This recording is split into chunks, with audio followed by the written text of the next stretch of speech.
not like Sybil, but you know what I mean. Right. So, let me just pull it up on here. Hi guys, we will get started in a second. Right after I bring this up. Perfect. Okay. It's on a delay. Yeah, I see that. I was Yeah, like, wait a minute. I know, it's like, ugh. Uh-huh. So we're here at Fixt. We are doing a webinar with Marlene of the Prinzing method. So she does some really interesting work and we think it's super cool. So obviously we wanted to share it with you. As usual, feel free to ask questions. I will check in as people join and kind of recap on what we're doing in case somebody missed anything. But feel free to put comments in and ask any questions that you have because we will answer them as we go. But we do have our list here of things that people have come up with so far that they want to know about what she's doing. So I'll let you take over and give a short little intro of who you are, what you do. Okay. As Darcy said, my name is Marlene Prinzing, and I am the CEO and founder of the Prinzing method. You can Google that. I've been around here in Superior, Colorado for 25 plus years, and I kind of invented this thing, and I'm going to call it intuitive life coaching for, I'll say, the general audience. Anybody in Boulder or Louisville or anybody around movement or sports would call it intuitive somatic processing, which maybe you'll say, what the hell is that? So then, Shazam, you can ask a question. Right, and then you have access because it's live. Live. Awesome. So Jeff and I will just kind of alternate going back and forth for questions. But yeah, as you think of stuff, definitely be sure to ask. So we'll start with, what is intuitive therapy? Yeah. So if the live listeners, I don't know if they can, what do? They type in there? They don't call, right? Yeah, and it'll like tell me when just, somebody joins. So if the live listeners actually have a question for me, I've had intuitive radio shows before all across the country. So I can ask any kind of question anybody has. It doesn't matter where you are or where you're living. So if you have something, question about body, mind, spirit, or anything, go ahead and put it in the, I'm going to call it a chat box. Is that what it's called? Yeah, the comments section. I'm old school here. I do paper and pen. These guys are on the electronic stuff. So, let me give you one synopsis here too to let the general audience know what it is I do if you know nothing about body processing or about somatic processing. And somatic is simply the Latin word for body. And I say in this area, Boulder County, Colorado, we use the word somatic because it's a larger perspective of body, not just to be fancy. It actually kind of encompasses a little bit more. So what I really do using that methodology is I actually intuitively and scientifically direct people to renegotiate and repattern their body and their life to really its most effortless, efficient, and easy existence. And then I just use this methodology to do that. So this will be interesting because I work with Marlene already. This is kind of like, I'm like, let me bring all the people I love, like we did one with Matt, the nutritionist, last time. I'm like, all these people are wonderful because I work with them. I think they're great, so you should too. But I think it will be interesting because, like, I get it because I've done it. Yeah. But it'll be interesting if Jeff is like, I'm sorry, what? Like, that doesn't make any sense. Yeah. You know, because I I still think, have no idea what and I think he's like the perfect person. He'd be Yeah. so skeptical, just Yeah. like I was, of like, yeah, right. Yeah. There's no way you can really do that kind of thing. So I feel like when you were like, whenever there's a chance for you to be like, no, I do not understand that. How the hell is that possible? Or whatever it is, I feel like you should ask because you're just like most people would be. That's how I was. I was like, Yeah. okay, lady, we'll see what you Yeah. can do. Yeah. Well, I found it by accident. That's one of the questions. Let's do that one next. What led you to this kind of therapy? So if you see me on YouTube, I'm also an alumni of Naropa University, which is Boulder, Colorado. And my master's degree is in somatic psychology. So again, I didn't make it up. They did. So what brought me to this is I was working with clients from a body standpoint, because we're in this body thing, and you all are body people, I'll say. You know, we learn a little bit from our body. And I was helping people through yoga and movement, and I have a dance degree from CU Boulder. And as I'm going along, I'm watching what's happening with people and how they're getting better and what's going on. And then I also have an intuitive sense, and we can talk about where that came from later. So as I'm watching this process that people are going through, I'm not really in charge in a sense. I'm really following what they're doing. So then through reverse engineering, if you look me up on YouTube, I use this phrase a lot, reverse engineering, because it was through the back door and by accident. I didn't make up this methodology and say, isn't this great? Matter of fact, the people sort of made up the methodology, and then later I backtracked to try to figure out what it was. And then when I did that, one great lady said, this ought to help you a little, Jeff. One lady, what do you call them, career counselor people, when I was transitioning a long time ago, not transgender, transitioning differently, not that kind of transition. She said, well, what you're doing is kind of unique. And I said, all right, you know, and I didn't know that at the time, really, long time ago. And then she said, how you're combining somatic and intuition and science and body and your background is also unique or different. And I said, all right, fair enough, right? Fair enough. I agreed with her. Then she continued on. She says, well, you're combining this in an interesting way that seems to work. And I agreed with her, but I wasn't really doing it because I was using intuition, of course, to guide where I'm going. So then she said the obvious. She said, well, your last name, Prinzing. And when I have a radio show, it was the Prinzing show, and people thought it was the printing show. So that's your perspective value, of course, because you don't know who the hell I am. So she said, your last name is unusual, and it is. There's not very many Prinzings. There's actually a lineage of doctors in my family. So Dr. Prinzing, my uncle, just passed away. So there is a healing thing going on. So then all of a sudden she's like, why don't you just call this the Prinzing method? So it was her idea after, again, seeing it from the other end that then made sense. Mm-hmm. Yeah. Shazam!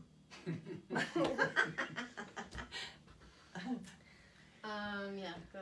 Okay. So can you go a little bit more into somatic therapy and how that's kind of an alternative to the other traditional therapies out there, I guess? Okay. That's a good one. So what they call somatic therapy versus, I'm going to say, cognitive therapy or talk therapy is, okay, I don't do it, so I can't think of it. A lot of effort. Somatic therapy is bottom-up processing. That's why I can think about it, because that's how I think. Cognitive therapy is top-down, and I couldn't think of it because it's not how I think. I think more body. So cognitive therapy is like, well, I'm talking about this thing, and I get a concept, and then later I go home, and I feel better, and that kind of helped me. You know, so it becomes a concept. It becomes a concept or knowledge. So somatic processing is always experiential processing. So I don't really care what I say, and you shouldn't either, in a sense. It should be how it hits you and what it feels like in your body, for your body and your mind to say, aha, something's happening. Something's changing, something's happening. So then what I've done is access your tissue memory, which is a whole other story. It's an in-depth kind of story. But then it becomes more bottom-up processing as far as our body's concerned. We feel something, I sense something, I feel relaxed. Then all of a sudden I get something in my mind that says, oh, something happened, something worked, something shifted. And you have this. I don't know what Jeff's core organizers are, but this is a fabulous place to add this. We all have 3 core organizers, body, mind, and emotions. They all go in an order. And we all have them. Mind. People out there. Right, I was like, whatever mine is, Jeff is the opposite. Mind, and mind. See, and that's why. Logic. And that's why Jeff has a more difficult, because it was the same thing I had. I had like, what the hell when I'm trying to explain, and I saw something go off in the light bulb in your head. You're like, wait a minute, I know what cognitive processing is, because he starts with the mind, right? So his processing would be slower with my work. That's what's different. Everybody has their own pace. So Darcy and I, we lead with body. We go through our life, we get a feeling and a sense, and we start getting something. Then all of a of a sudden we have a mind thought that says, oh, that feels interesting and I wonder why that hurts and yada yada. Later, yours is exactly what mine is, she and I will have an emotion and we'll say, oh, that was awful, I'm gonna vomit now, or that was great, or whatever it is. And that's literally the sequence we go in for processing. So if I then have a client like Jeff that maybe his processing is flipped, right? Maybe he goes, my guess is he goes mind, body, emotions. Probably. I Right? guess that. Right, right. So I have to be very aware of that. So I might say, Jeff, how do you think this is? What does your mind tell you this is doing? Or like, why do you think your neck hurts? Yes. And then you would Yes. be like, And then all of a sudden you'd connect because to I that. move like this and I do this, right? Yeah, then later he would get a body thing like, oh, and then my mind would connect to this hurts and I think I did this wrong, or, you know, something of that nature. And then later you'd be like, crap, that was dumb, you know, so that be the last. Yeah. It makes sense to me, but only because she like does it to me. Yeah. I didn't understand. But it makes either. more sense to body-oriented people initially. There's just a lag. I hadn't thought of that. Yeah, it does. It just, with people who don't lead with their body, there's just a lag. It's like a time lapse thing. It's like my people who don't lead with body, I'm like, call me tomorrow and tell me how you feel. Call me in a couple hours and tell me how you feel. With you and I, we're like, Shazam, let's jump off the thing and run down the street and have a party. Because Right. we feel it right away. That's the difference. And that's sometimes why there's a little bit of, what is she doing? What's going on? And boy, this is strange. Because that'd be your mind trying to figure it out. Yeah, you'd be like analyzing, like if she's like, okay, move your arm this way, you'd be like, You'd be the like, hell is she moving why? her arm to You'd go be like, over here? why? And what is this gonna do for what I'm dealing with or feeling or something? Mm-hmm. Yeah, how is this connected? Which I attempted to do that, but it didn't. I was like, nope, I'm not following it at all. I don't have any idea why she's doing what she's doing.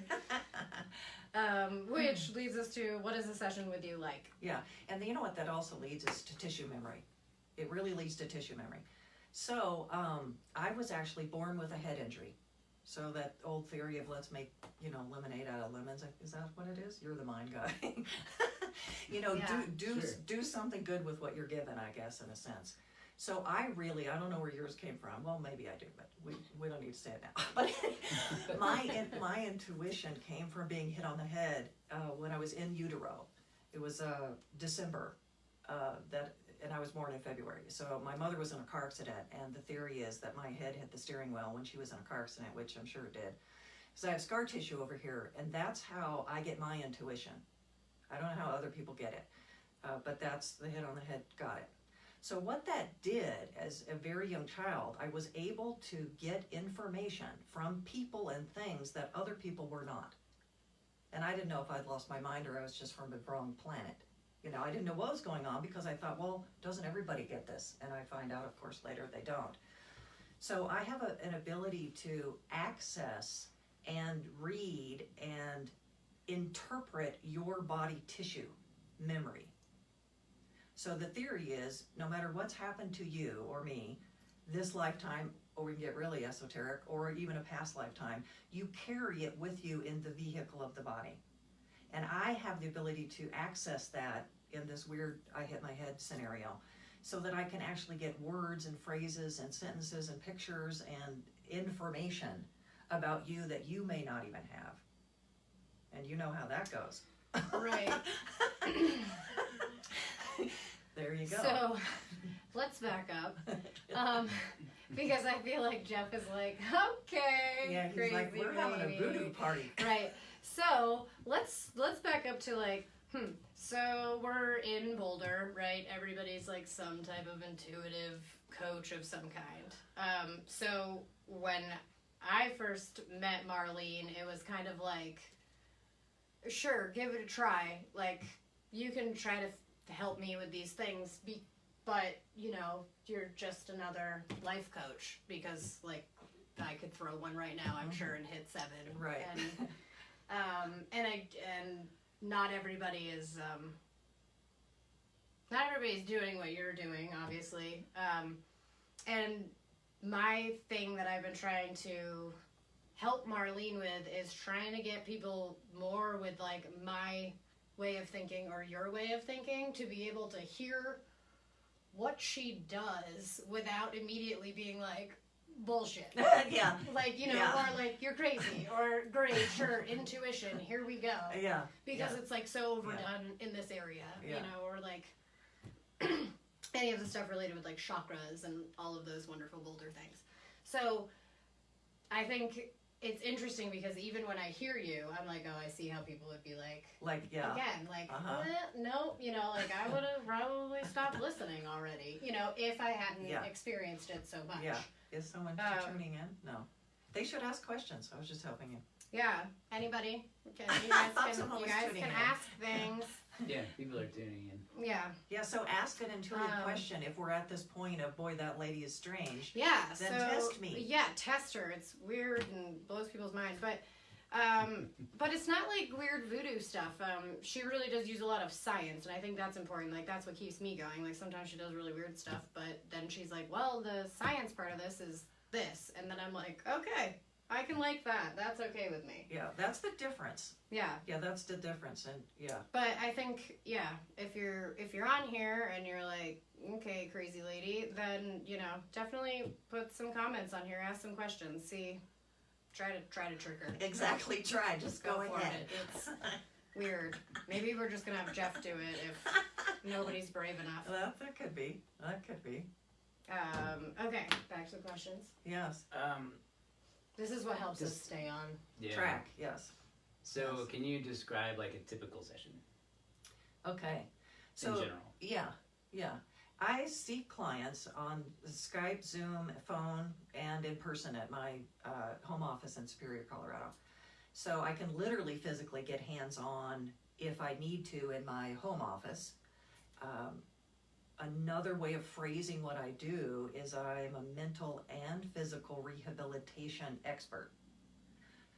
Just another sideline. Some people don't want to be rehabilitated, so they don't go towards that word. But normally it's an hour session, because at the 45-minute mark, and you all may find this with massage as well, at the 45-minute mark, there's some sort of integration and awareness that occurs for the person, that they start either relaxing and or accepting or integrating whatever it is that we healers might be doing. So this gets a little clinical to say what the session is, but I'm going to try it because these are some smart people, Facebook smart people. So I go into the memory of the body first. Like, sometimes people don't like to say anything because they think it's funny, and I think it's funny too. So they come in, I don't take a history. I've never taken a history because we are the blueprint. It's right here. I don't need to write it on paper. Every time you come in, it's right here. So you are the paper in a sense. So I start accessing that, and I immediately get information, and then I'll ask the person, I'll say, do you have something to tell me? Do you have a goal? Do you need to go somewhere? Not physically, maybe you do. And if they don't, then I literally just do like a scan, like Star Trek. You guys don't? Do you know Star Trek? Okay. He does. Star Trek. Did I hit a chord? Star Trek in the holodeck. So I start following it, and I say, well, I see a thing here, and this looks like yada yada. Does that feel like that to you? Is this true or false? Shall we go here? And then we literally follow it. So I begin unwinding and going into things. I seek the intelligence behind dysfunction. I don't go in and try to fix your dysfunction, because then there's a boomerang effect. And what I've done for 25 years works 100% of the time, 100% of the time. And it's not because I know what I'm doing. It's because I know what you're doing. I know what your body's doing, and I'm simply following it. So we go in for unwinding and seeking intelligence behind everything that bothers you. As that surfaces, I follow that as well. I'm like, okay, is that ready to shift yet, or do we still need to go into it? Then time and things start happening, and we begin to either shift and change, or we stop and pause and integrate, and then the whole process kind of goes again. And you may get 10 topics come up in an hour, and you may get one. And I simply am following it through a little bit of a clinical unwinding, going into integrating, redoing, repatterning, renegotiating both body and mind, so that here's the goal. This is the goal. You'll love this. is that your tissue memory then has the memory of all this yucky poo-poo stuff that you came to me to fix. And yet it becomes a story. The same way as I can say I was born with a head injury. I didn't used to be able to say that. I used to like freak out when I said it. Now it's just a story that happened to me. So the charge of the terrible accident is gone. The nervous system charge, because I've literally renegotiated my nervous system and its association to that event. So the goal is that you still have this as a memory.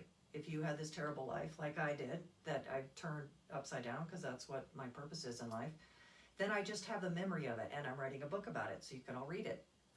But I've renegotiated everything so there's no charge, and the tissue is shifting, the nervous system is shifting, the reflexes are shifting, and I've aligned myself in a way that's harmonious and balanced and as perfect as it will get in this vehicle. Can you elaborate on how you are renegotiating, how you're making the changes? Yeah, okay. So I am going into tissue memory to changes. However, I have a system under my methodology that, of course, I accidentally found as well. So the methodology is this somatic processing, this intuitive followingness, right? So underneath that umbrella, I have a system called the PPP system, which doesn't have anything to do with Prinzing, but maybe it does because it's a nice coincidence. Sure.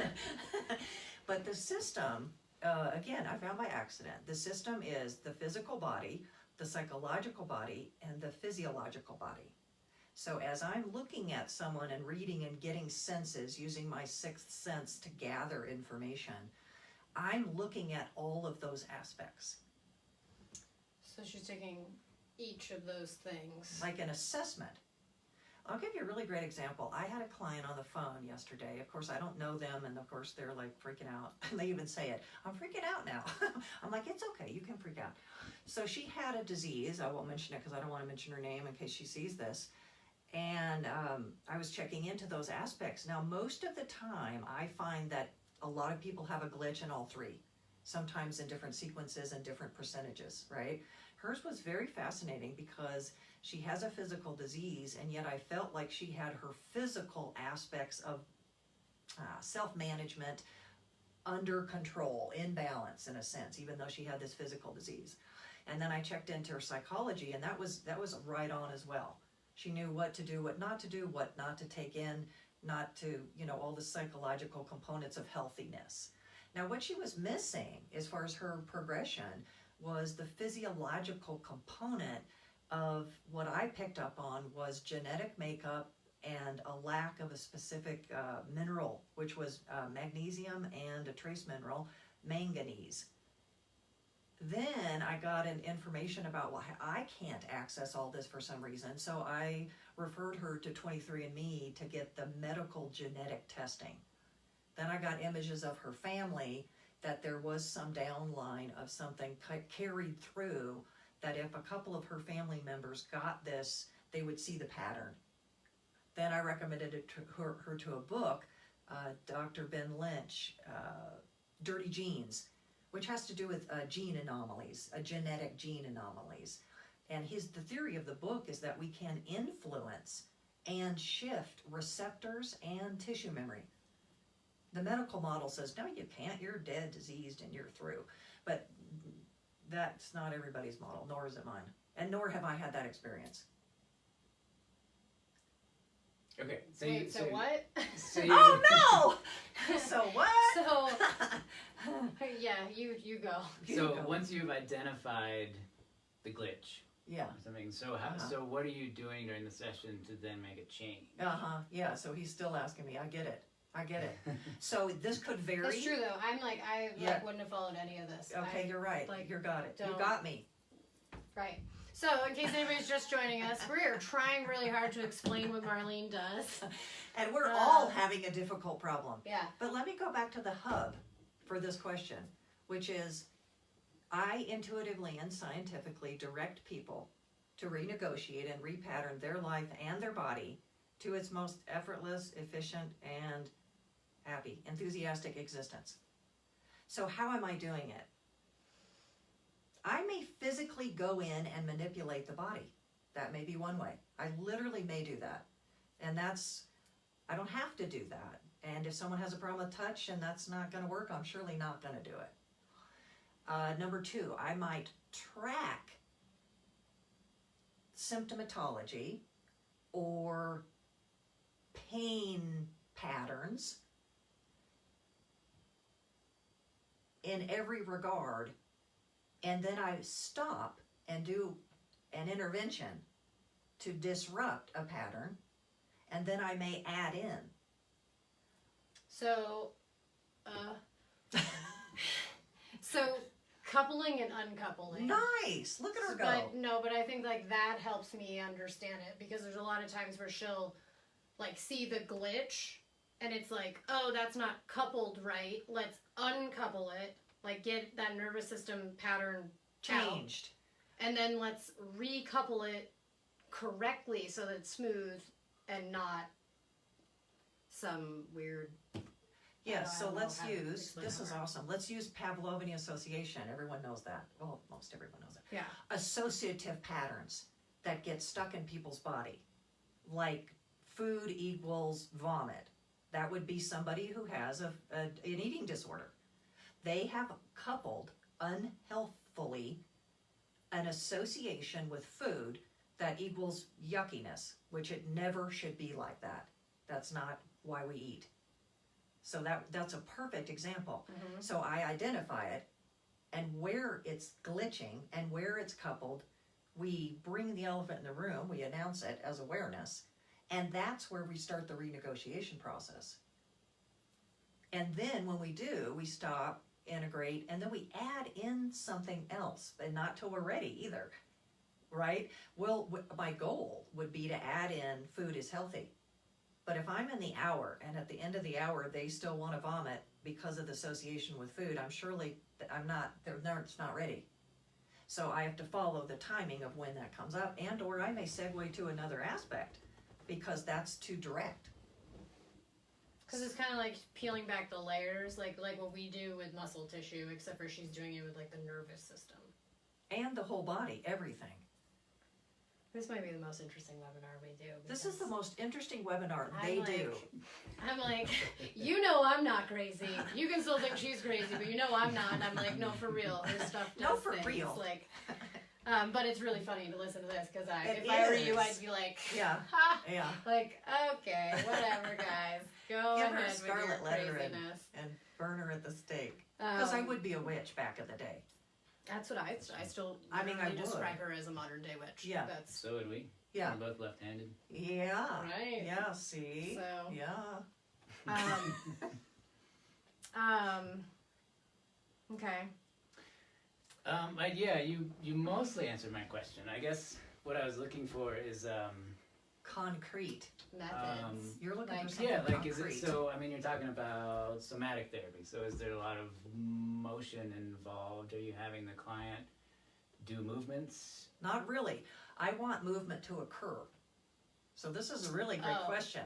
I want movement to occur. Now, whether I move you, and that becomes a passive thing, whether you move you, and that's active, maybe, whether you're still and laying on the table, and you can feel internal movement, that's movement. So it's a whole different aspect of movement. I'll use my example. So, with trauma for anything, say you got in a car accident, say you were abused as a child, who knows what it is. A lot of the time, turns out, if you're like any type of like PTSD, you track people. Like your eyes are constantly tracking people in a room. So we'll be in a room like this big, and Marlene would be like one of the first things that she said to me was like, do you know what your eyes are doing? And I'm like, no. And like as she's like walking around, I'm like Following watching me. her walk around the room, because to me that is 100% normal. I'm not gonna like look at the wall when she's over here. And she's like, that's actually not normal. And I was like, what? So people don't, like if you were in the room with her, you might be that person that's like, Relaxed. you don't need to watch what she's doing over here or over here. So it's like that simple, where I wasn't even like aware that I did that. And now it's like I start laughing as soon as we start sessions because I'm like, shit, I'm doing it again. And I'm like tracking her. But I also notice it in other scenarios where my anxiety's heightened and it's like, oh, I'm doing the thing. You know, whereas before I had absolutely no idea that my eyes were even moving. Yeah. So it can be like that small of a movement, or she might be like, did you notice that your hand just twitched or something? Like literally, like I'll be like, and my finger will move. I'm like, no, what? Yeah. You know, but that turns into nervous system stuff. Yes. So that would be an involuntary movement. So that would be another answer to your question. If I see the body have an involuntary, unconscious movement, there is something going on. There is an association. You know what they call this back at my master's degree? We can give these people credit. Dr. Christine Caldwell, I've done a seminar about her book. She calls this a movement tag. This is a great one. So here's a movement tag that I had as an adult. You're going to love this. I love it because it's crazy as hell. I used to go like this. Check this out. Now in the audience and you guys, it was unconscious. I would talk. So now you changed it to this. Well, check out what this is though. Guess. Peace sign. No, okay, you're on it. Keep going. Why would a smoker? Oh Everything's my God. Okay. I don't know. He got it. Oh. Oh, my hands are cold. Yeah. I did not smoke. I did not smoke. My mother was a smoker. We have mirroring aspects developmentally as children. I grew up and was talking like this. I was like, what the hell? That was exactly what it was. Okay. It was an unconscious mirroring of development that occurred, and all of a sudden I'm an adult and I'm going like this.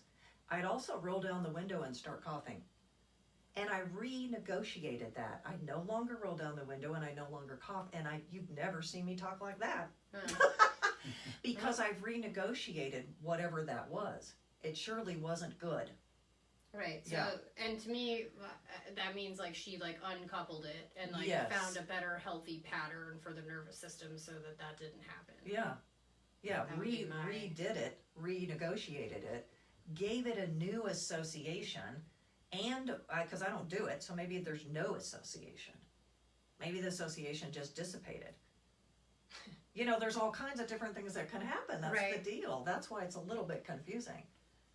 I just think it's interesting because it's like it makes so much sense to you that like she goes like you go like one step into it where I'm like oh no you're losing me stop! and I know it. Yeah. And so it's just funny because I'm like I think I understood that. Yeah, but I think it's a great point because this never stops.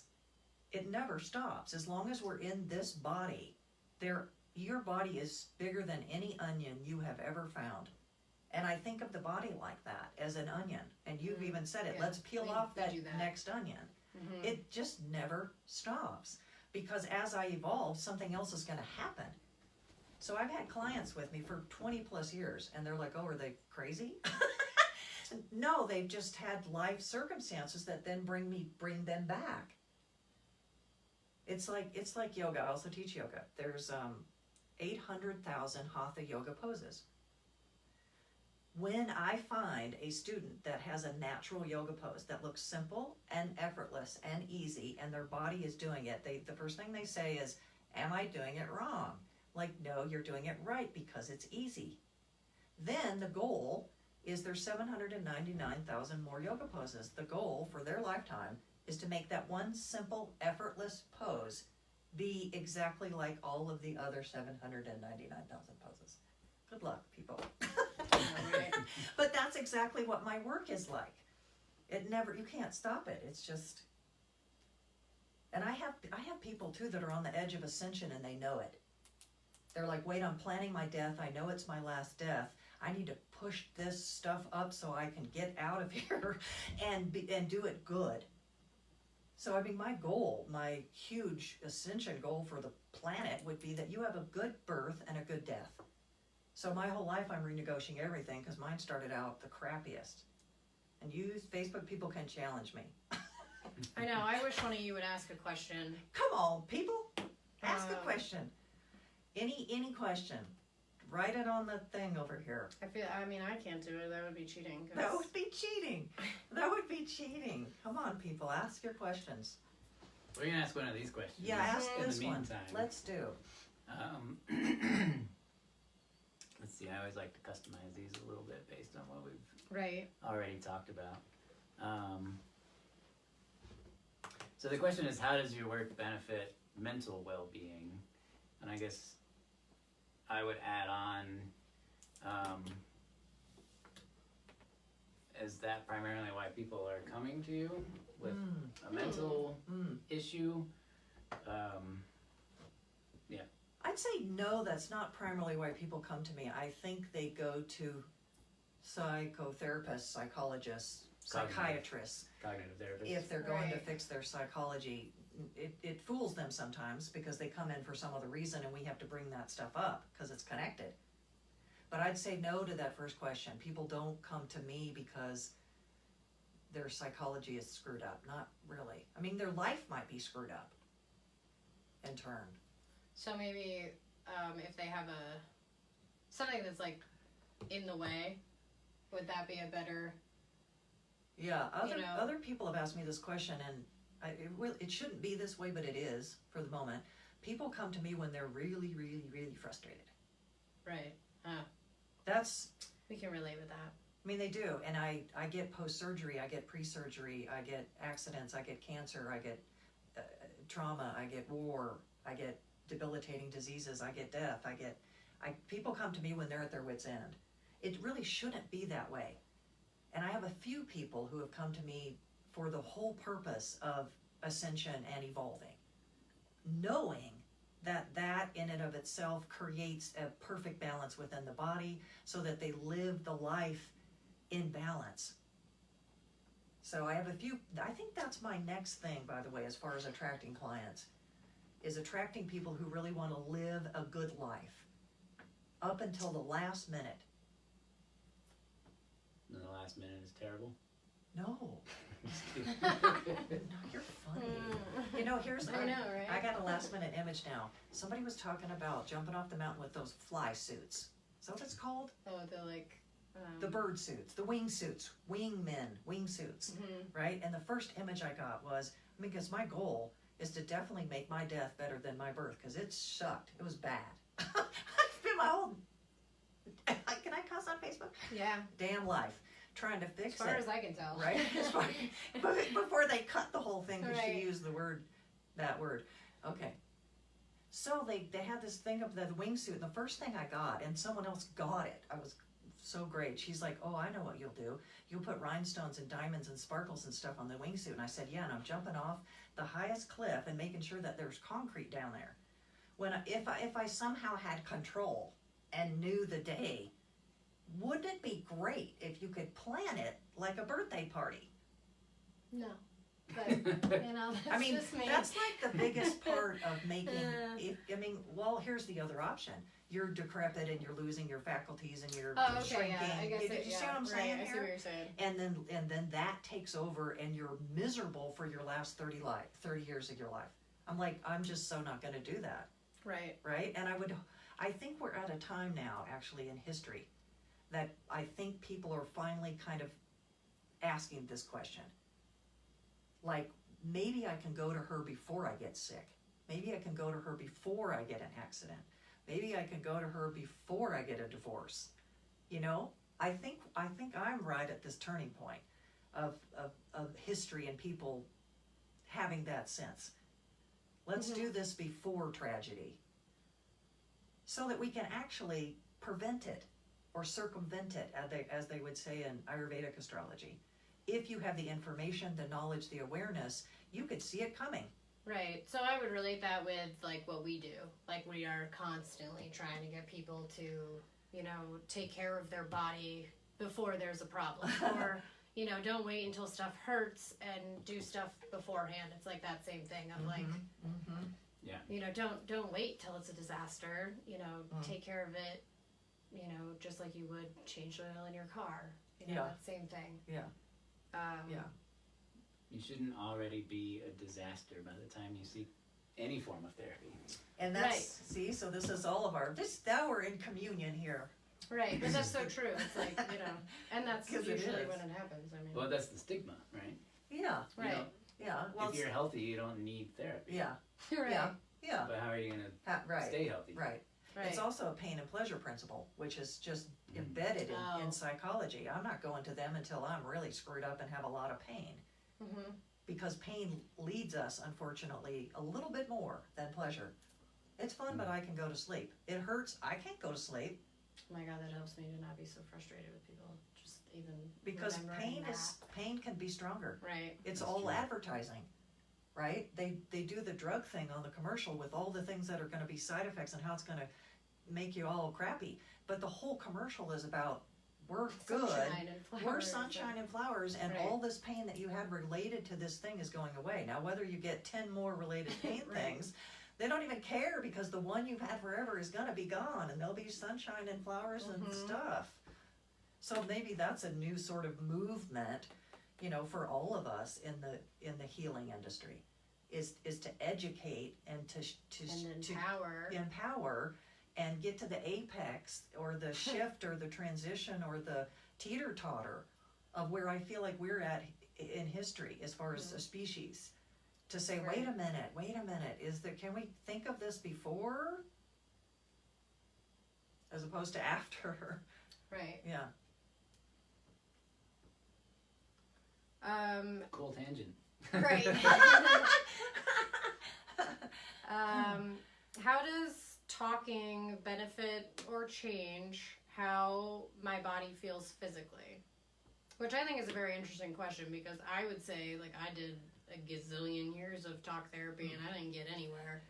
And I got way further just working with Marlene for, like, seriously, like 2 sessions than I did in, like, 15 years of talk therapy. Yeah. So I find this funny because I'm like, you don't have to talk, but obviously there's a piece to it. So Well, I like that answer as a start.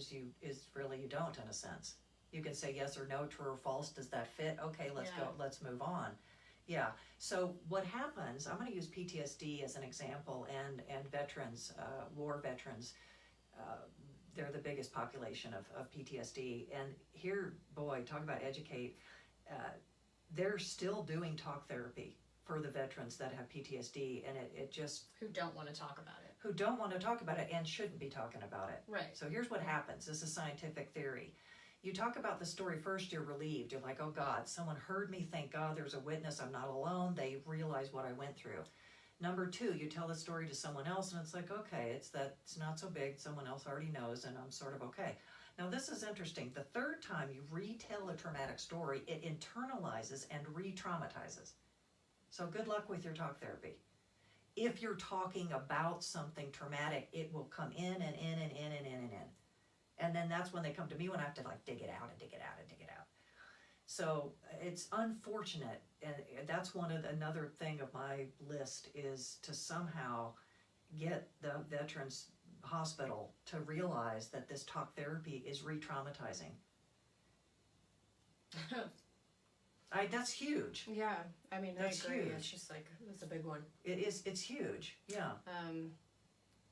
For anyone that's just joining us, we are talking with Marlene. We're talking about, like, somatic therapy.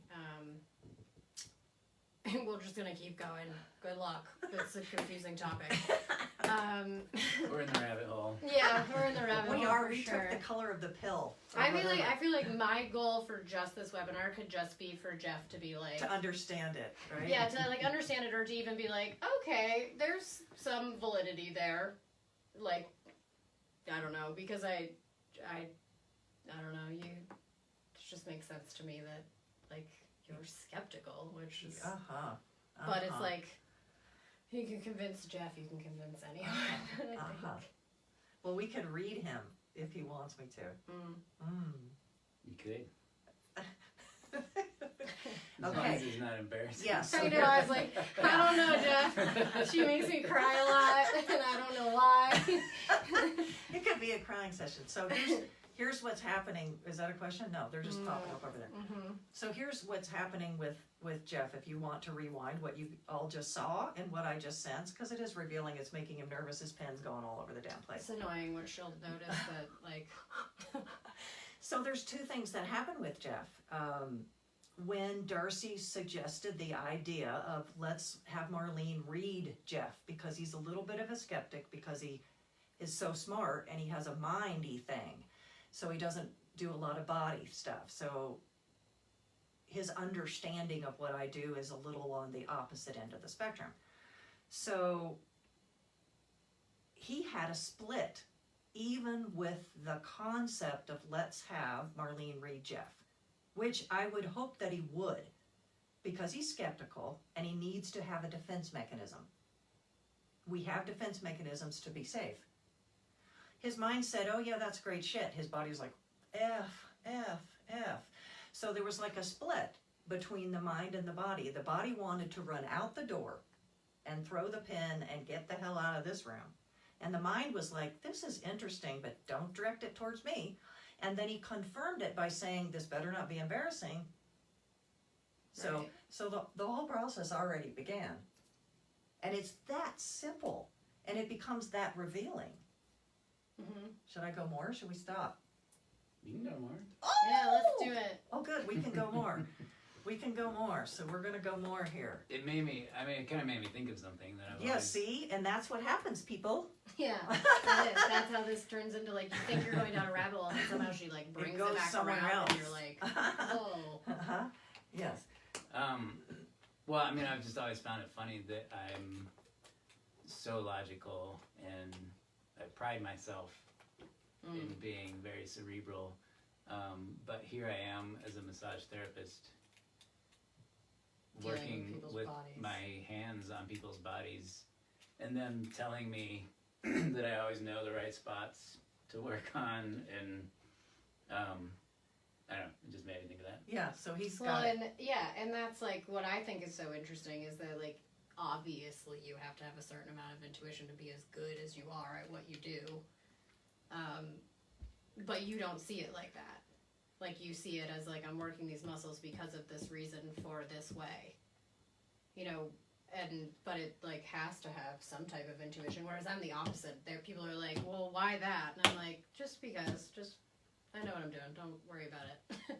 You know, but, like, I don't have, like, I'm not thinking about it the same way. You know, but we're getting to the same place, basically. Yes. So Okay, want me to keep going. continue? Yeah. Because he's evolving as we're watching, which is real fun. Mm-hmm. Yeah, it's real fun. So he noticed there was awareness. Then he had a gurgle in the throat, if everyone backtracks the tape. Because he wanted to speak his truth, and he wanted to say what he felt, and he knew that something resonated. And he got all, right? So it was right in the throat chakra. So let's do something right now. Let's deal with the chakra thing. Just deal with Just it. deal with the chakra Okay, thing. it's an energy center that is governing the throat, the thyroid, the I speaking my truth. There's lots of things governing, and we can call this anything we want. And in Ayurvedic stuff, which is East Indian, because my past life was in India, that'll freak everyone out. That's just for fun. Let's call it something scientific. All right. Put some science. Oh, get science, back to science. Like, phlegm. Right, yeah. Like phlegm Yeah, for science. that's like actually. So let's have you do this if you're willing. Are you right hand dominant? No. Oh, right. Correct. Wrong. We talked about you have a left hand thing going on. Both lefties. Both lefties. I don't know what this is then. I know what it is. Okay, so it's the right hand side of you, your yang side of your man, sort of, I'm right, this is logical, it's going to work, here we go. So I thought it was a dominance, it's not. Let's use your right hand, because I get a sense of this right hand in the tissue memory connecting to this. So go ahead and go like this if you're okay with it. So he's just doing a cupping here. So what we've done is brought attention to this area. Before it was unconscious, involuntary. He said something, it gurgled, he wasn't really aware, but he kind of was, and then I brought it to his attention. We've already made the first shift. Now it's conscious and voluntary. And all we've done is take attention here. There's one shift that's already occurred. It's that subtle. It's that subtle. Where we shift it from, I don't know what's going on, to wait a minute, I have control. So this has something to do with speaking. So let's have Jeff go like so. If he's comfortable, just go like so. Yeah, and then let's do it a couple times. And a cupping here, I know, she's... I know, it seems so stupid. I'm totally aware. Go This again. is the stuff she does to me, and I'm like, okay. I know, okay. Okay, so I feel it evolving already as I'm sensing the tissue memory. So go ahead and go like so. Come on, again. Go a little bigger down. Again. Okay, then hold. If there was something that you wanted or needed in this very second and it was in this hand, what might it be? If you had a wish and I was the genie. More wishes. More wishes. Logic. More wishes. Logic. I don't know. I'm not sure. This is weird. I didn't have an immediate, like nothing came to mind. Yeah. So there's the true answer, people. Right. The true answer is nothing came to mind. But he got all nervous again and made a joke because it's so strange. So I would go to this theme that he keeps having, which is, this is me, no it's not. They said I could be like this, no, someone told me no. Oh, I'm supposed to be like this, but I'm a guy. So there's this thing going on, this almost push and pull. And all of this to me for you so far is and then we talked about coming out of the closet or something before. This is different closet. This is a different closet. This to me for you says, come on, just let me be who I am. I don't feel like you're truly who you need to be. And that's part of my goal for people, is they need to be who they are, period. And there's something about intuitive and sensitive that is pushed down for Jeff. And every time we hit it, there's a nervousness that comes up. Every time we hit it and we attempt to combine mind and body and say, this is who I am, there's a split. A momentary split of I'm nervous, no, oh, yes, maybe, oh, God. And it can split anywhere, people. It can split here, and maybe his body goes like that. It can split here. It can even split in association. There's the biggest thing I'm getting so far in this little moment of what we did was that there's an incongruence. There's an incongruence, and it makes me want to have a party for him and call it the combining Jeff party. And make him be himself. Like, listen to my words. Make him be himself, because there was some image or something that was said to him, especially high school and childhood is where I have to go to the root of this, where someone said, again, this thing, no, you can't, yes, you can, oh, I better not, oh, they, yeah, ah. That's what I see going on in the body, as opposed to, let me move through the world doing massage, touching people, because I can and I'm good at it, I don't care what anybody else says. That's what I want for Jeff. And then anything else he decides to do, I want to be a car mechanic and fly a boat or whatever. I know that doesn't happen. But then he can do it. And I don't care if there's somebody that got in there, that I get these messages that aren't mine, that have come in. For man, socialization for man says you need to do this. So you've already stepped out of that by being a massage therapist. That's already too weird for the people that gave you these messages. And see, now I'm starting to get mad at the people. Because I'm starting to feel the sense of these people who rained on your parade. In a sense of, just let me be myself. That's my biggest thing for you, is I just want you to be yourself.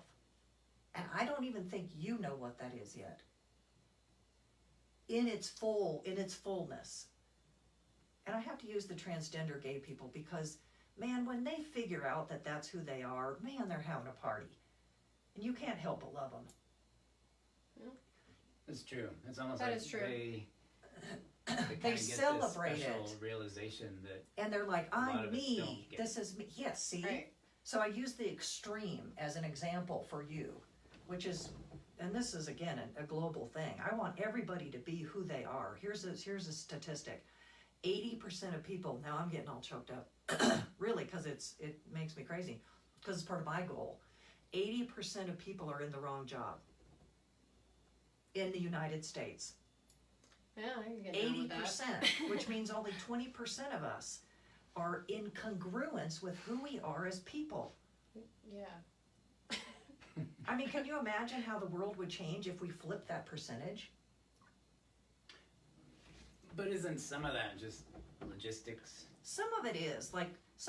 However, if this is what you do, I still want this to be a hobby. If you have to earn money to do something else, I still don't want you to cover up the fact that this is who you are, whatever it is. Sure. And it shows up in jobs statistics more than anything else. But still, that's huge.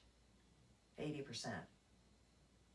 Well, I mean, I would say there's probably only 20% of the jobs out there that people actually want to do. I disagree, man. I want Like, who wants to be a garbage man? people do. Or, You know. ask, they do. But if you look at the population, I do too. We need so many garbage men, garbage people. And are there enough people that truly desire to do that with their life to fulfill the need? I think so. What do you think? For the growing population on this planet. And then maybe they get a new idea about garbage. Like those plastic people. I feel like this is a really bad example. Like, really? Garbage people? Yeah, it's like, I do know one person that really enjoys their job, but it's a garbage person, but like, I'd say most of them don't. It does seem like a terrible job because you don't want to do it. I guess I see it as just a necessary task, not a hobby or desire. It might not be, because sometimes I want to do mindless things because there's too much going on, right? So I want to count numbers or file papers because it's mindless and stupid and I love it. Now, would I do it as a job? I just couldn't because my calling is too big. But that doesn't mean there aren't people who have come in from a past life, that's too big, or have a thing this time that they need to do something mundane and silly. And maybe that's just nice. What if someone had that perception? And I know people like that. Yeah, I was gonna say, I know people like that like their job, and I'm like, how? Yeah. That sounds so boring. Isn't that awesome? And boring might be wonderful. Mm-hmm. Sure, yeah. I mean, it's comfortable. It's easy. I don't know if I'd say it's fulfilling. It could be. I see why he's struggling with it. This is fascinating. Because your mind is so smart. Mm-hmm. You're so going up in there that you're like, why and how could I ever be, or how anybody on the planet could be happy doing a mindless, silly, kind of stupid thing? I mean, I get it, like, temporarily, like... Temporarily? Like on a vacation, said. Garbage man. Yeah. Yeah, I mean, I guess I'm just thinking of, like, if we're describing it as a... job. Like, necessary, mundane task, versus something that could be self-soothing, like maybe filing stuff is soothing for you. It clears your head. But I still see that as a difference of, I mean, there's jobs that just have to be done, you know? Well, one day I'm going to make a website where people can come and they either quit their job and give it to the other person, or they job share, so that there's a platform, because there isn't a platform. And if someone wants to help me with this, because I'm electronically retarded, that we can make a platform where people can come, and maybe human resource people come. And they're not going to like it because it'll ruin their whole company. So let's not tell them. But see, there's a concept where everybody would come and say, they'd say, this is my job title, I hate it, please take it. And then they would put their title and they would swap it with somebody. I mean, what if I could die at age 88, which is when I'm supposed to die, and I could flip that percentage? And then I could just die with most everybody loving their job. I would so sleep well into the next life. If you just cut that sentence off before it gets weird every time, like, then that would be easier. That'd be to easier. Follow. That'd be easier. Don't let it get weird. Okay, we're ending weirdness. Do we end now? They're tired of hearing us, aren't they? I mean, I guess we could just go forever if we wanted to. Oh. We're not even like close to. Why don't they start asking the questions? I mean, I know most of the people that are watching, they're not going to ask any questions. Oh, should I read the people that are watching and then freak them out? Well, how else? I mean, I really would like to get this across in a better, I don't know how to. Well, the biggest way, of course, is to go to my website and let me give you a reading. What's your, her job title is, what's your job title? Well, Intuitive Life Coach is simple for the world. Right, which we've talked about. That's extensively. not the greatest way to put it. I don't think. Because there's more science involved than there is just like intuition in general. But thank you for asking a question because nobody else seems to want to.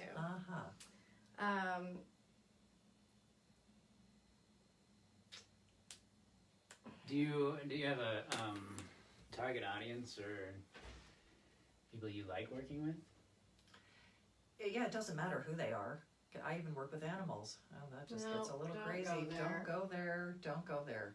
But animals are like humans as far as behavior. That's the only part I'll say about that. Target audience has got to be, at least for now, people are frustrated. But the age range, I'll say mostly women, age 14 to 80. And it's people who are frustrated. And maybe they're in pain, maybe they're frustrated for another reason. Something's wrong. Something's wrong in their life or their body. It's so broad. It's not, it is very broad. I have a question. Oh, good. I know, I'm like, these are great questions, but But, what are your questions? So say, you do a decoupling and a recoupling. How permanent of a change would you say that is? that's a great question. That's a great question. I can answer it or you can answer it. Let's see if If you we have you the go. same answer. Yeah, you go and then And it's such a great question because it becomes, I just gave you the example before with for people who just tuned in, mine is permanent. Why is it permanent? I always work on myself. I'm always doing something. For most people, I would say it's 99% permanent. And why? Because I've hit the physical body, I've hit the psychological body, and I've hit, what are we missing? Physiological body. So I've hit all the bodies in the system. I've connected them all and renegotiated them all, and it's aligned, so people then start following it. Oh, I just got this image of the training wheels on a bike when you're a kid and you take them off. People don't ever really want to put them back on, right? They're ready to go and they're like, whoa. So this is similar, and because I'm connecting them all and waiting and stopping and not doing it artificially, I'm not saying let's work on your problem of yada yada. No, if they're not ready, if their body's not ready, we're not working on yada yada. And if I see some resistance of some kind, we'll go another way. like for me, there's been times where I am prepared for how my body would normally respond or how I would react to something. Like I'm like ready to react that way, and then I'm like, like it just doesn't happen. Like it's like, okay, I don't know how, I don't know how she did those things, but like my You mean actual, in like a situation yeah, in life outside of yeah, the session? just, yeah, like driving or doing something. Like it happens to me like so often that I'm like, wow, really? Yeah. Because it's just like you have all these patterns that you know about, or even if you don't know, you're always like ready for those things or for your reaction to something, and then it just like doesn't happen, and it's like confusing. You're kind of like, I feel like I'm like missing something, but at the same time, that's a lot easier than, how I would have reacted before or whatever it might be. And that's because something in the body, mind, spirit, 3 Ps has changed in the system. So then you're almost caught off guard when your own pattern changes. Because you're not changing the pattern has changed. Right, like I didn't practice it. Right. Just different. Yes, which comes almost back to the theory of reverse engineering. I want it to come from behind. I want it to surprise you. I want something to have changed in your system or your vehicle, the body, so much so that you do the same thing and something else changes and you didn't do it. It's like we're inputting new information. We're on the holodeck, people. We just need you to you're gonna have to just calm work down. with Jeff. Calm down. Oh, I thought she was going to have calm down. We have more questions? Danny's asking how often I work with her because Danny knows me. So Danny's been my friend since kindergarten. So Aw. she's really aware. It's also her birthday. Happy birthday. Oh. So she's also really aware of the main thing that you and I have been working on. And so, like, I feel like explaining that would take a long time. But I usually see Marlene once a week, but that is frequently.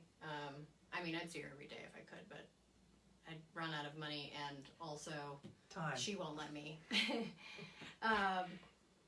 But I was saying earlier, like, the progress that I've made is, like, insane in comparison to the amount of years that I did talk therapy for. Like, I tried all the kinds of things that you could do, and this is the only thing that helped me with my weird thing that messed up my life.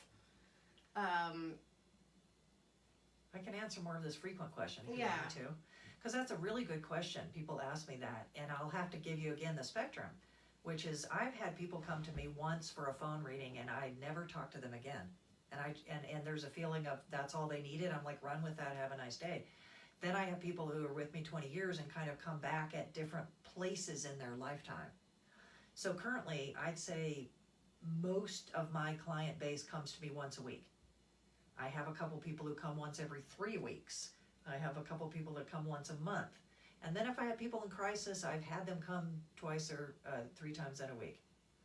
However, this is a great question. Even though Darcy is enthusiastic enough to want to come every day, which is her mind, her body cannot process that quickly, which there's a little incongruence with that, which is we worked on combining them. I love this enthusiasm, and my goal for her always is to bring the body up to the enthusiasticness of the mind as opposed to try to dull the other. So her body is having to do stuff. She's gone through stuff, physical stuff that starts changes. She gets sick, she had a new sickness, she lost her voice. You know, all this stuff happens as the body processes. You can't speed that up. You can't speed it up. And as much as you'd like to think. As much as you'd like to speed up your body processing, it has its time. It has its time, and the body can get overwhelmed. I only input things or give things or do things where I see is ready, which is another answer to the question, why does this work and why is it sticking? It's not because I'm doing something great. It's because I'm following what you're doing that's great. That's what's so great. I did not just say that. Yes, I did. Yes, I did. Oh, we're having a great time. Which other ones do you want to ask, Jeff? Or what other questions do you have?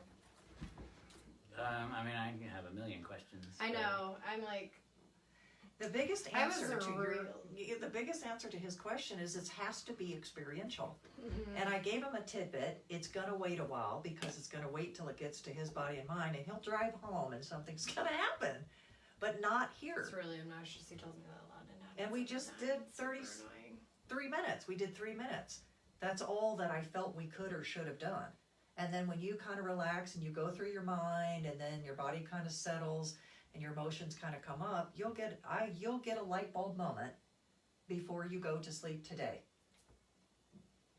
And then the light bulb moment will be his experience, which means experiential knowledge. Maybe I should change the way that I explain I like that. this, Yeah, right? Because then there's like, Because the light bulb went off in you're my like, head. I experienced that, so I get it. Yeah. Versus. Yes, versus that's just a piece of information. Mm-hmm. So, okay, maybe my job title should change. Experiential life coach again. But that's the key to all of this, is if you don't experience it in whatever way that you experience things, I haven't done my job. My goal is you have to experience it. It has to be yours. It can't just be a great idea that Marlene read in a book, even if it was great. So you're trying to say, like, you can like navigate and direct, but you can't like make something happen. Yeah, You have that's to a really let good your one. That person has to Yeah, do whatever you're offering them. They're gonna take it and deal with it and experience it in their own way. and you just let that happen. Right. Now we got somewhere. That's really good as far as wrapping this up. Mm-hmm. Is this, all this is experiential knowledge. Which is I mean, very that different. makes sense, because it is, right? I mean, it's like, this whole thing is like, I'm like, well, we tried. No, I but bet this the is people it. are We still got it. not getting it. We did it. Well, yeah, but it makes sense to you. It makes Oh. sense to me but like, anybody that's watching that hasn't experienced it, I'm like, I don't feel like we made that much progress. But if we ask the audience what in their life can they say is their personal experiential knowledge, which means they're going to have to tell us something that happened to them that only happened to them that they explained to us, then that's where, oh darn, look at her face. I'm like, what? She's like, shut up, stop talking. Experiential knowledge. It has to be an experience. It has to be your experience.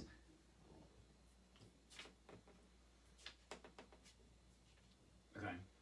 In some way, it has to be your experience. Oh, here's another one. I'll try to be not so complicated.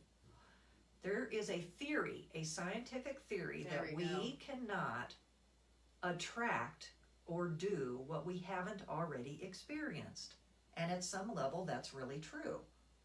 Otherwise, we're in the abyss. How do we do it? I've never done it. I don't know what it looks like. I don't know what it feels like. I don't have enough information. So as soon as we get the experience of that, we can repeat it. So if I'm trying to teach you something that's just information, I might be teaching you for the next 50 years. And all it is a piece of information. But unless you assimilate it, now we're getting into good stuff. Unless you assimilate it into you and it becomes your experience, then it has to be yours. It has to be yours in some way. As opposed to what I said or what we think. It has to be yours. So there has to be a feeling associated with the experience. Yeah, and whether So you it's can't just think it, you can't just watch it, you can't just see it, you have to actually have, I'm trying to Yeah. take that away from kinesthetic learning. Because that's not what you're saying, even though that is kind of what it sounds like, but I know that's probably not what you're getting at.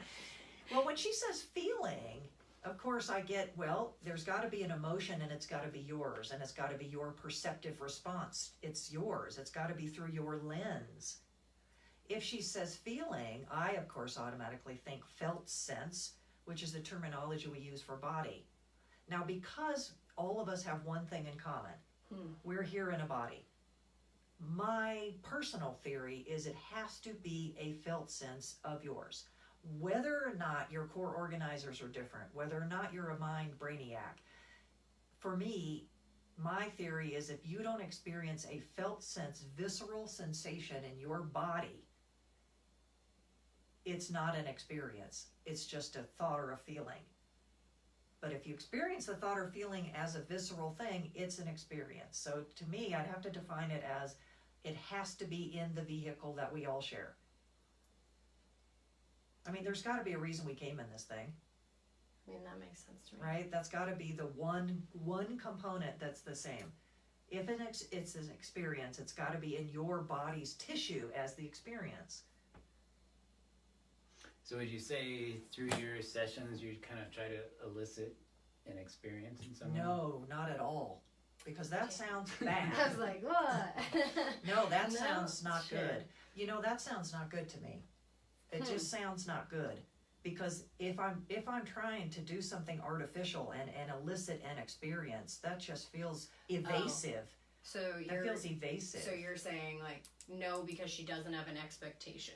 I So don't. she's not trying to make something she Happen. doesn't have an end goal of I'm gonna make that happen. Yeah, I don't. It's more I'm gonna help your body. I'm gonna help you do this thing, and as you process it, we'll see what happens next.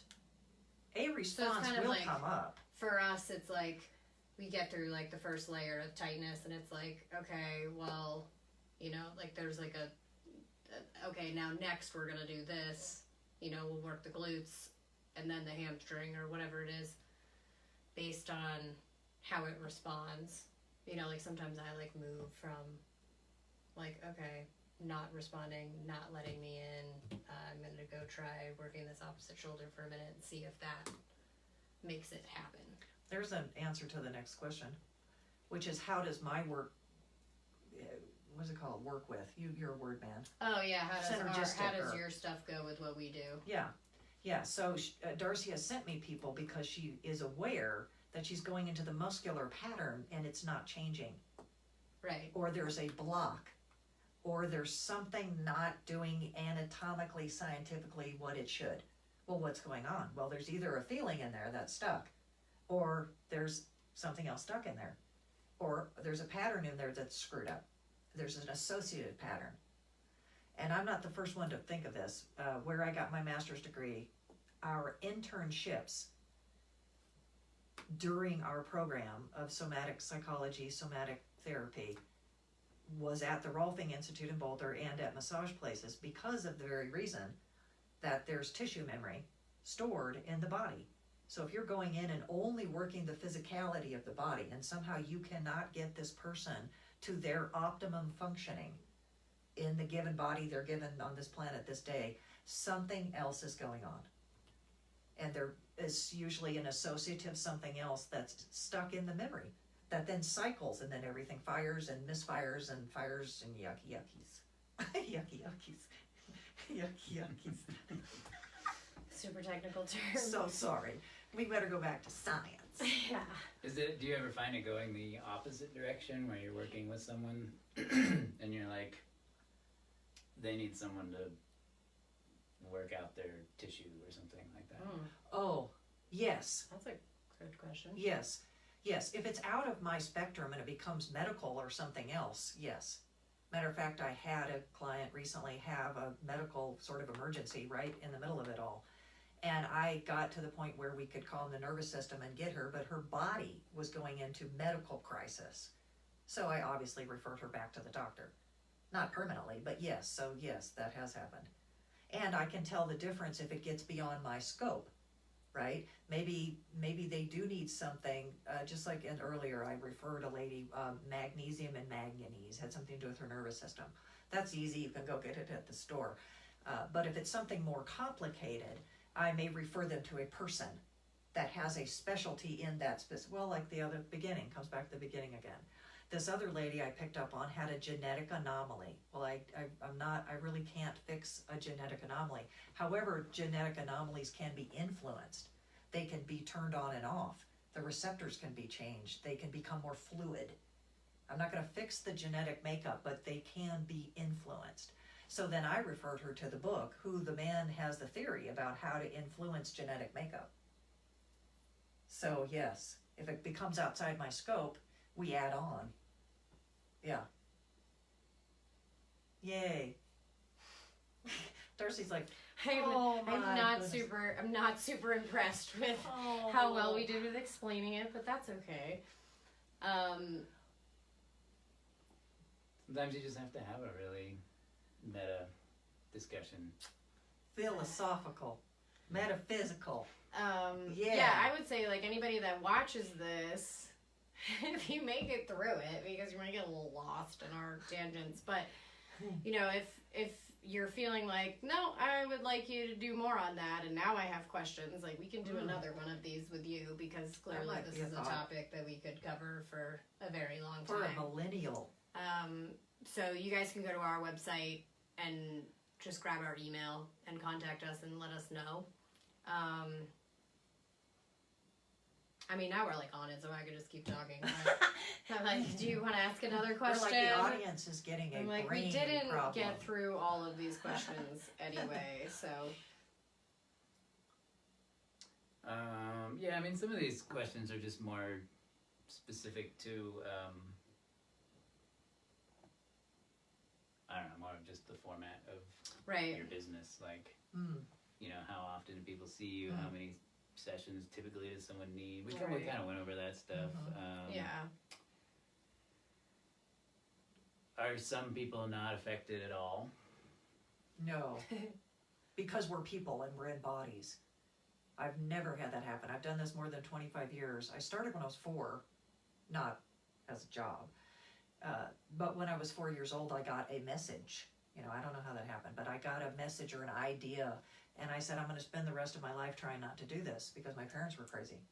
So literally from the day of age 4, I have done this work as a profession. I've done it 25 years. I've never seen anyone not have something happen. You know what? They've got to be dead if that's the case. Because I'm working with a live organism, that's the body, and I've never had anyone die on me, so something always happens. And so the other thing that Marlene does is like 30-minute phone consultations. I didn't do that with her, but everyone that I have suggested that they do that with her has come back with like, oh, my mind was blown, and now I have so much more I want to do and learn and all those things. So that's definitely how I've been getting people to open up to the idea of it, other than like sharing my own experience, but to also just like give her a call. Yes, go to my website and book a half-hour free. A lot of my very logical friends Have been, had their mind blown. Yeah. So. Yeah, it's just because I'm connecting with them, and it's also, speaking of, it's safe and people have a little bit of a boundary and they can step back from it, especially if they don't understand it, by using a phone. Literally, that's a boundary. I can't see you, I don't know what's going on. I mean, I kind of do, but that's another story. But it's safe and easy and simple for people to kind of step back in their own space and let me read them long distance so that they can get a reference point. Really, that's why I offer the phone. It's purposely why I don't offer Zoom or Skype as a first initial. There's too much senses going on. I'm looking, we're talking, it's moving, you can't differentiate what's happening.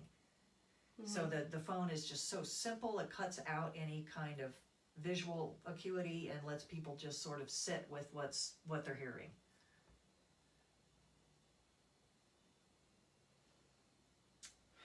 Okay. Well,